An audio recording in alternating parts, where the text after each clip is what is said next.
అండి. ఫైనల్‌గా అయితే స్పేస్ సిల్క్‌లో స్టోన్ వర్క్ అయితే సంపాదించానండి.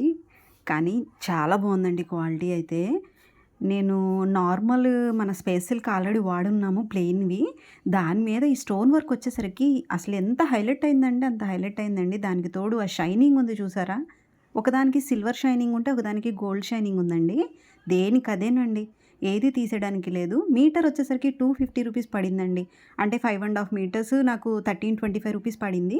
కొరియర్ ఒక 100 ఏసుకోండి. 1450 అండి. అయినా కూడా వర్తేనండి. నాకైతే చాలా బాగా నచ్చింది. గ్రీన్ అయితే బాటిల్ గ్రీన్ ఎంత బాగుందోనండి. చాలా షైనింగ్‌గా ఉన్నాయి. మీకైతే గనక ఎలా అనిపించిందో ఖచ్చితంగా కామెంట్ రూపంలో చెప్పండి. నా వీడియోస్ గనక మీకు నచ్చితే ప్లీజ్ సబ్స్క్రైబ్ చేసుకోండి. ఈ కలర్ అయితేనండి వైలెట్ షేడ్ ఎంత బాగుందో. దీనికైతే ఇలా బెనారస్సి తీసుకున్నా నేను. ఏమో ఇవి కూడా ఉంటాయో లేదో తెలీదండి. మొత్తం 10 కలర్స్ తెప్పిస్తే ఈ 4 కలర్స్ ఉన్నాయి. ఇవి కూడా అయిపోతాయి నాకు తెలిసి ఈ వీడియో చూసిన తర్వాత. నచ్చితే ఒక లైక్ చేయండి.